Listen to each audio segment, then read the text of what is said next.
Praise the lord. ప్రభు అయిన యేసుక్రీస్తు నామంలో మీ అందరికీ మా హోసన్నా మినిస్ట్రీస్ తరపున హృదయపూర్వకమైన వందనాలు తెలియపరుస్తున్నాను. ప్రభు మిమ్మల్ని దీవించి ఆశీర్వదించునుగాక. ప్రియులారా, పరిశుద్ధ గ్రంథంలో ఈరోజు పరిశుద్ధుడైన పౌలు రోమీయులకు రాసిన పత్రిక 12వ అధ్యాయం 12వ వాక్యాన్ని చదివితే, నిరీక్షణ గలవారై సంతోషించుచు, శ్రమయందు ఓర్పు గలవారై ప్రార్థనయందు పట్టుదల కలిగియుండుడి. చూడండి, ఈ వాక్య భాగంలో ప్రార్థనయందు పట్టుదల కలిగియుండుడి అనే మాట కాస్త మనం ధ్యానిస్తే, ఈ వాక్యం చాలా శ్రేష్టమైనది అని చెప్పుకోవాలి. ఎందుకంటే ప్రార్థన మూలాన మనం సమస్తమును కూడా పొందుకోగలుగుతామండి. అంటే ప్రభుని అడుగుట వలన, ప్రభు సన్నిధిలో అర్జించుకొనుట వలన, మొరపెట్టుకొనుట వలన సాధ్యము కాని అసాధ్యమైనవి ఏవి కూడా లేవండి. అది ఎంత జటిలమైనదైనప్పటికీ కూడా ప్రభువుకు అసాధ్యమైనది కానే కాదు. ఆయన చేయను అన్నది ఏమీ కూడా కనబడదు. విరిగి నలిగిన హృదయంతో మనం ఆయన పాదాలు పట్టుకుంటే ఆయన గొప్ప కార్యాలు చేయగలిగిన దేవుడండి. పరిశుద్ధ గ్రంథంలో మనం చదువుతాము, అడుగుడి మీకు ఇవ్వబడును, తట్టుడి మీకు తీయబడును, వెదకుడి మీకు దొరుకును అని వ్రాయబడి ఉంది. ఈ 3 విషయాల్లో కూడా మనం గమనిస్తే బాధ్యత మనదేనండి. అడగండి అంటే అడిగే బాధ్యత మనది, తట్టుడి అంటే తట్టే బాధ్యత మనది, వెదకుడి అంటే వెదికే బాధ్యత మనది. బాధ్యత మనం కలిగిన వారమై మనం ఆయనను వేడుకుంటే ఏది కూడా జరగనిది, ఇది అసాధ్యమైనది అనేది ఏది కూడా మనకు కనిపించదు. ఆయన చేయనిదంటూ ఏమీ కూడా కనబడదండి. సారమ్మ తల్లి ఆమె నవ్వుతూ ఉన్నప్పుడు ఆ రోజున దేవుడు అడిగిన ప్రశ్న అదే, దేవునికి అసాధ్యం అనేది ఏమైనా ఉన్నదా అని అడిగాడు. ఇంత వయసు కలిగిన వారికి సంతతి ఎలా కలుగుతుంది అనే ప్రశ్న ఒకవేళ ఆమె మనసులో ఉండి ఉండవచ్చు. కానీ ప్రభు అడిగింది ఒకటే, దేవునికి అసాధ్యం అనేది ఏమైనా ఉన్నదా? లేనే లేదు. గనుక దేనినైనప్పటికీ కూడా ప్రార్థన మూలంగా మనం దేవుని యొద్ద నుంచి మనం పొందుకోగలుగుతామండి. అందుచేత ఈ ప్రార్థన యందు పట్టుదల కలిగి ఉండండి. మనలో ఉన్న బలహీనత ఏంటంటే ప్రార్థన చేస్తాము కానీ పట్టుదల కలిగి ప్రార్థన చేయమండి. అపాయంలో ఉన్నాం గనుక, ఇబ్బందుల్లో ఉన్నాం గనుక, సహాయం కావాలి గనుక ఒక మాట ఆ బాధల్లో ప్రభుతో చెప్పుకుంటాము. కానీ నిశ్చయంగా నా దేవుడు చేస్తాడు, నిశ్చయంగా ఆయన నాకు వర్తమానం పంపుతాడు, జవాబిస్తాడు, మేలు చేస్తాడు, స్వస్థతనిస్తాడు. ఇలాంటి నిశ్చయతతో పట్టుదల కలిగి మనం ప్రార్థన చేయలేమండి. మనకి ఈ వాక్యంలో యాకోబు జ్ఞాపకమునకు రావాలండి. ఎందుకంటే మగసిరి గలవాడై కన్నీరు కార్చుచు అతడు దేవునితో పోరాడిన వ్యక్తి అండి. సహజంగా మనకు ప్రార్థన చేసేవాళ్ళు చాలామంది కనిపిస్తారు, కానీ ఆ ప్రార్థనలో పట్టుదల కలిగి పోరాడేవాళ్ళు కొంతమంది కనిపిస్తారు. మరొక మాట కూడా ఇక్కడ మనం చెప్పుకోవాలి, అదేంటంటే పోరాడి గెలిచిన వాళ్ళు అందులో కొంతమంది కనిపిస్తారండి. యాకోబు ఎలాంటివాడు? పట్టుదల కలిగిన వాడు మాత్రమే కాదు, పోరాడిన వాడు మాత్రమే కాదు, పోరాడి జయించినవాడు. పిల్లల, అలాంటి శాశ్వతమైన నిశ్చలమైన పట్టుదల ఎప్పుడైతే మనకు ఉంటుందో నిశ్చయంగా కార్యం సఫలమగుట మనం చూడగలుగుతామండి. అది ఏదైనప్పటికీ కూడా. గనుక మనం ప్రార్థన యందు పట్టుదల కలిగిన వారమై, లేఖనాల్లో మనం చదువుతామండి, మొర్దెకై విషయంలో కూడా మనం ధ్యానించినప్పుడు అతనికి ఎన్నో ఆధారాలు కనిపించాయి. తన కుమార్తె అయిన ఎస్తేరు ఆయనకు వర్తమానం పంపించింది. నీ స్థితికి తగిన పని కాదు ఇది. వస్త్రాలు ధరించి శుభ్రంగా స్నానం చేసి సిద్ధపడమన్నప్పుడు ఆయన అంగీకరించలేదు. తను ఒకటే చెప్పాడు, నా దేవుని యొద్ద నుంచి సహాయం వచ్చే అంతవరకు నేను మానను అన్నట్లు ఆయన బూడిదలో కూర్చున్నాడు, కన్నీళ్లు కార్చాడు, ప్రార్థన చేయడం మానలేదండి. ఆ ప్రార్థన, ఆ పట్టుదల ఒకరోజు ఎక్కడికి తీసుకుని వచ్చిందంటే ఆయనను ఊరేగించే విధంగా, ఘనతాస్పదంగా, ఏ ప్రజల యొక్క నాశనాన్ని శత్రువు చూశాడో అదే గోతిలో శత్రువే పడ్డాడు. ప్రార్థన ఎంత గొప్ప కార్యాలు చేస్తుందో ఒకసారి చూడండి. మనకు ప్రార్థన అంటే మనకు అంత పట్టుదల ఉండదు, అంత ఆసక్తి కనపరచలేము. కానీ పట్టుదల కలిగిన వాళ్ళు, ఆసక్తి కలిగిన వాళ్ళు గొప్ప కార్యాలు చూడగలిగారండి. దానియేలు ప్రార్థనాపరుడు. ఆయన దేవుని సన్నిధిలో యథార్థమైన ప్రార్థన కలిగి తన ఇంటి కిటికీలు యెరూషలేము వైపు తెరచి ముమ్మారు ప్రార్థన చేసేవాడు. రాజా ఆజ్ఞ కఠోరమైనది అని తెలిసినప్పటికీ కూడా ఆ ప్రార్థనలో ఉన్న పట్టుదల తగ్గలేదు. సింహాల నోళ్లు మూయగలిగింది ప్రార్థన.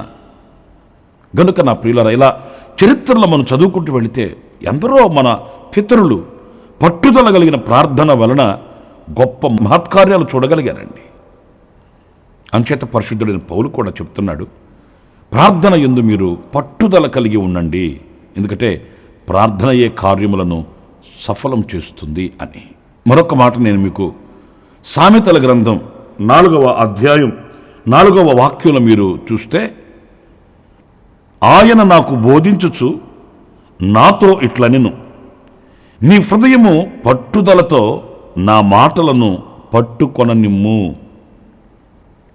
నా ఆజ్ఞలను గైకొనిన ఎడల నీవు బ్రతుకుదువు. ఎంతో శ్రేష్టమైన మాట కదా. నీ హృదయము పట్టుదలతో నా మాటలను పట్టుకొననిమ్ము. ప్రియులారా, మనం ఆయన మాటలు వినని వారమేమీ కాదు. ఇప్పుడు ప్రతిరోజు ఉదయాన ఈ అనుదిన కృప అనే సందేశాలు మీకు చేరువవుతున్నాయి, మీరు వింటున్నారు. ఇవే కాదు, ఒక రోజులో ఎన్నో సందేశాలు మీరు వింటూ ఉండవచ్చు. కానీ ఇక్కడ వ్రాయబడిన మాట ఏంటంటే, నీ హృదయము పట్టుదలతో నా మాటలను పట్టుకొననిమ్ము. నేను ఒక మాట అడుగుతాను, మన హృదయం దేవుని మాటలు వినే హృదయమా, ఆ మాటలను పట్టుకునే హృదయమా? ఆ మాటల్ని మన హృదయం పట్టుకుంటే ఆ మాటల యొక్క మకరందాన్ని మన హృదయం అనుభవించగలుగుతుందండి. ఆ మాటలలో ఉన్న ధైర్యం, ఆ మాటలలో ఉన్న శక్తి, ఆనందం, ఆదరణ, ఉజ్జీవం, ఇవన్నీ దేవుని మాటలలో ఉన్నాయి. ఆయన మాట సృష్టించగలిగింది. మన హృదయం ఆయన మాటనే గనక పట్టుకుంటే మనకున్న ఏ స్థితిలోనైనా, ఆ స్థితిలో ఏమి కావాలనన్నా ఆ మాటల వలన మనకు లభ్యమవుతుందండి. మీకు ఇక్కడ మరొక్కసారి యాకోబు చరిత్ర నేను మీకు జ్ఞాపకం చేస్తాను. ఆయన ఇంట్లో నుంచి బయలుదేరి పారిపోయి వెళుతున్నప్పుడు యాకోబు 28వ అధ్యాయంలో ఆదికాండం, అలసి ఆయన రాత్రిని తలగడగా చేసుకొని నిద్రపోయాడు. ప్రభు ఆ రాత్రి అతనికి ప్రత్యక్షమై అభయం ఇచ్చాడు. నేను నీకు తోడై ఉంటాను, నువ్వు వెళుతున్న మార్గమంతట్లో నేను నిన్ను కాపాడుకుంటాను. ఆయన దేవుని వాగ్దానాన్ని తీసుకున్నాడు, వెళ్ళిపోయాడు. నేను మీతో చెప్పాలనుకున్న మాట ఏంటంటే, ఆ తిరుగు ప్రయాణంలో వస్తున్నప్పుడు వాళ్ళ అన్నను గూర్చిన భయం అతనిని పట్టుకుంది. ఆ రోజు ఎబ్బేకు రేవు దాటి అవతలకు వెళ్ళి ప్రార్థనలో ఆయన మోకరించి ప్రార్థన చేస్తూ అంటాడు, నిశ్చయముగా నన్ను ఆశీర్వదిస్తానని, నేను నీకు తోడై ఉంటానని, నీ జనాన్ని గొప్ప జనముగా చేస్తానని నీవు అన్నావే. చూసారండి, నీవు అన్నావే. ఎప్పుడు అన్నాను అంటే ఇంచుమించు 20 సంవత్సరాల క్రితం 28వ అధ్యాయానికి మరలా యాకోబు అక్కడి నుంచి బయలుదేరి తిరిగి వస్తున్నాడు. అప్పటికి 20 సంవత్సరాలు ఇంచుమించు గడిచిపోయింది. ఈ 20 సంవత్సరాల క్రితం దేవుడు అతనితో చెప్పిన మాట అతని హృదయంలో నాటకపోయిందండి. దేవుడు చెప్పిన ఆ వాగ్దానం, ఆ అభయ వాక్కు అతని హృదయంలో అలాగే ఉంది. అంటే ఆయన హృదయం ఆయన మాటని అంత గట్టిగా పట్టుకుంది. ఇప్పుడు ఆపదలో ఉన్నప్పుడు అంటాడు, నీవు అన్నావు కదయ్యా నన్ను కాపాడుతానని, నన్ను గొప్ప జనముగా చేస్తానని నువ్వు అన్నావు కదా. మరి ఇప్పుడు నేను ఆపదలో ఉన్నాను, నీవు నన్ను ఆశీర్వదిస్తేనే కానీ నేను విడిచిపెట్టను. ఆ మాటను జ్ఞాపకం చేసుకుంటూ ప్రార్థన చేస్తున్నాడు. ప్రియులారా, మనకు దేవుని వాక్యాన్ని చదువుతున్నాము, వింటున్నాము. మరి మన హృదయం ఆ మాటల్ని పట్టుకుంటుందా, విడిచిపెడుతుందా? నేను అనకూడదు. కొంతమంది ఒక చెవితో వింటారు, మరొక చెవితో విడిచిపెడతారు. ఆదివారం దేవుని మందిరానికి వెళుతారు, గంటన్నర సేపు కన్నార్పకుండా చెవులు నిక్కబొడుచుకుని వింటారు. కానీ సోమవారం రోజున అదే వాక్యాన్ని అడిగితే ఏమీ చెప్పలేరు. ఎందుకంటే ఆ హృదయం ఆయన మాటల్ని పట్టుకున్నది కాదు కదా. విన్నారు, విడిచిపెట్టారు. దానివల్ల ప్రయోజనం ఏంటి? ఆపదల్లో ఉన్నప్పుడు ఏ వాక్యం నిన్ను ఆదరిస్తుంది? ఏ వాక్యం నిన్ను బలపరుస్తుంది? ఏ వాక్యం నీకు సంతోషాన్ని ఇస్తుంది? లేదు కదా. అంచేత మన హృదయం ఆయన మాటల్ని గట్టిగా పట్టుకుంటే, పట్టుదలతో ఆయన మాటల్ని పట్టుకుంటేనట ఆ మాటలు మనకు బ్రతుకునిస్తాయట, మనల్ని బ్రతకనిస్తుందట. గనుక నా ప్రియులరా, దేవుని వాక్యానికి ఇవ్వవలసిన ఆ యొక్క ప్రాముఖ్యతని, దేవుని వాక్యం ఎదుట మన హృదయాన్ని సిద్ధపరచుకునవలసిన ఆ సిద్ధపాటుని మనం కలిగి ఉండాలండి. ఏదో వింటున్నామని కాదు, ఏదో వెళుతున్నాము దేవుని మందిరానికి అని కాదు. ఒక్కొక్క రోజు నేను ఏ వాక్యం చేత నేను ప్రభుని సమీపించాలి? ఈరోజు నా ప్రభు నాతో మాట్లాడిన మాట ఏంటి? ఈరోజు నేను సరిచేసుకునవలసిన విషయం ఏంటి? ఇవన్నీ ఒక విశ్వాస జీవితంలో కలగవలసిన మరి మార్పులండి. ఆనాడే మనం సంపూర్ణతలోనికి వెళ్ళగలుగుతాము, ప్రభువుకి ప్రీతికరమైన పిల్లలుగా ఉండగలుగుతాము, ఆయనను సంతోషపరచగలుగుతాము, మనము కూడా సంతోషదాయకమైన బ్రతుకుని మనం బ్రతకగలుగుతామనే విషయాన్ని మర్చిపోకూడదండి. ఇంకొక మాట కూడా నేను మీకు జ్ఞాపకం చేస్తాను. సమూయేలు రాసిన మొదటి గ్రంథం 7వ అధ్యాయం 3వ వాక్యంలో మనం చదివినప్పుడు, సమూయేలు ఇశ్రాయేలీలందరితో ఇట్లనెను, మీ పూర్ణ హృదయంతో యెహోవా యొద్దకు మీరు మళ్ళు కొనిన ఎడల అన్య దేవతలను, అష్టోరోతు దేవతలను మీ మధ్య నుండి తీసివేసి పట్టుదల కలిగి యెహోవా తట్టు మీ హృదయములను త్రిప్పి ఆయనను సేవించుడి. ప్రియులారా, చూడండి, పట్టుదలతో మీ హృదయములను ఆయన వైపు త్రిప్పి ఆయనను సేవించుడి. ఇక్కడ ప్రవక్త అయిన సమూయేలు ఇశ్రాయేలీయులకు ఇస్తున్న ఒక చక్కటి హితోపదేశం. మీ హృదయం ఆయన తట్టు తిరిగి లేదు. మరి లోకం తట్టు తిరిగిందో, లోకంలో ఉన్న ఆచారాల వైపు తిరిగిందో, మరి దేని వైపు తిరిగి ఉందో మరి దేవునికి తెలియాలి. ప్రవక్త మాత్రం ఒకే మాట చెప్తున్నాడు, మీ హృదయములు ఆయన తట్టు తిరిగి లేవు. అందుకే మీరు ఈ క్షోభని అనుభవించవలసి వస్తుంది. మీరు మీ హృదయములను అన్య దేవతల వైపు త్రిప్పుకొనిన మీ హృదయములను పట్టుదల కలిగి, ఏదో ఆపదల్లో ఉన్నాం కదని ఆపద మొక్కులు మొక్కడం కాదండి. కొంతమంది ఆపదల్లో ఉన్నప్పుడు ఏం చెప్పినా చెప్పేస్తారండి. అయ్యో నేను బాప్తిసం తీసేసుకుంటాను అంటారు, అయ్యో ఒక ఆదివారం కూడా మిస్ అవ్వకుండా ఆరాధనలకు వచ్చేస్తానంటారు, కానుక వేసేస్తానంటారు. ఇవన్నీ ఆపద మొక్కులతో కూడిన అనుభవాలండి. అలా కాకుండా పట్టుదల కలిగి నా జీవితాన్ని నేను మార్చుకోవాలి, నా నడవడికను నేను మార్చుకోవాలి, నా మార్గములను నేను త్రిప్పుకోవాలి, నా హృదయాన్ని ఆయన వైపు మరలించుకోవాలి అనే పట్టుదల కలిగి యెహోవా తట్టు మీ హృదయములను త్రిప్పుకొని ఆయనను సేవించుడి.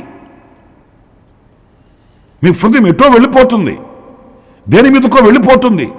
ఆ వెళ్ళిపోతున్న తిరిగిన ఆ హృదయాన్ని ఆయన వైపు త్రిప్పండి. నిజమే, ఈ రోజున ఒక విశ్వాస జీవితాన్ని దేవుని వైపు కాకుండా త్రిప్పే అనుభవాలు ఎన్నో కనిపిస్తున్నాయండి. ప్రియులారా, ఈ రోజున విశ్వాసులకు సహితం, బలపరచబడిన వాడు సహితం దేవుని మీద ఉంచవలసిన ఆ హృదయాన్ని మరొక దాని మీదకి మరలించి ఆయనను సేవించవలసిన వాళ్ళు మరి దేనినో సేవించి వెంబడించి అనుసరించి దేవుని కృపకు దూరం అవుతున్న వారిని ఎందరినో మనం చూస్తున్నామండి. ఒక తల్లి నా దగ్గరికి ప్రార్థన చేయించుకోవడానికి వచ్చి ఆమె నాతో అనింది, అన్నయ్య, మా ఏరియాలో నన్ను ఓట్ల ఎలక్షన్లో నిలబడమని చెప్తున్నారు, ప్రెసిడెంట్గా ఉండడానికి నన్ను పోటీ చేయమంటున్నారు, మరి మీరు ప్రార్థన చేసి చెప్పండి అనింది. నేను అన్నాను, మీ ఆధ్యాత్మికమైన జీవితానికి ఇబ్బంది లేదు అనుకుంటే మీరు ఒక నిర్ణయం తీసుకోండి, లేదు నా ఆధ్యాత్మికమైన జీవితానికి ఇది ఆటంకం అవుతుంది అని అనుకుంటే దాన్ని విడిచిపెట్టండి అని నేను చెప్పానండి. ఎందుకంటే నిర్ణయం తీసుకునవలసింది వాళ్ళు కదండి. నేను నిర్ణయం తీసుకున్నాము చెప్పడం ఏంటని మీరు నిర్ణయం తీసుకోమని చెప్పాను. బాధాకరమైన విషయం ఏంటంటే, ఇప్పుడు మంచి విశ్వాసగా ఉన్న తల్లి ఆమె ఆ ప్రెసిడెంట్ సర్పంచ్ ఏదో ఆ ఎలక్షన్లో నిలబడింది, గెలిచింది. బాధాకరమైన విషయం ఏంటంటే, ఆనాటి నుండి ఆమెకి దేవుని మందిరం మీద ఆసక్తి కానీ, దేవుని వాక్యాన్ని వినాలన్న ఆసక్తి కానీ, తనకై తాను ప్రార్థన ఆసక్తి కానీ అన్నీ కోల్పోయింది. ఇప్పుడు లోకస్తులతో ఒకటైపోయి క్షణం తిరిగి లేకుండా తన ఆధ్యాత్మికమైన జీవితాన్ని పతనం చేసుకుందండి.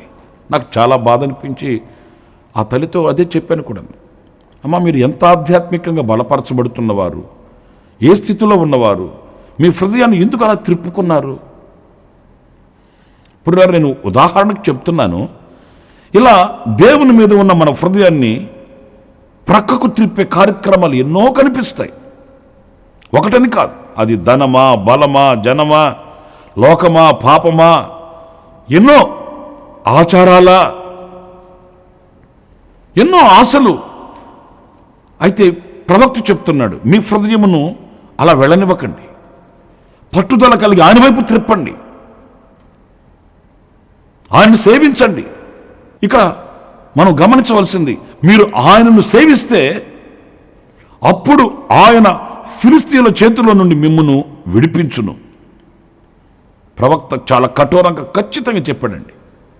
మీ శత్రువుల చేతిలో నుంచి ఆయన మిమ్మల్ని విడిపించాలంటే, మిమ్మల్ని ఎప్పుడు తరిమి తరిమి తరిమి వేధిస్తున్న ఆ ఫిలిస్తీయుల చేతిలో నుండి మీకు విడుదల కలగాలి, శాశ్వతమైన రక్షణ మీకు కలగాలంటే మీరు ఆయనను సేవించండి, మీ హృదయాలు పట్టుదలతో ఆయన వైపు త్రిప్పండి, అప్పుడు మీరు విడిపించబడతారు.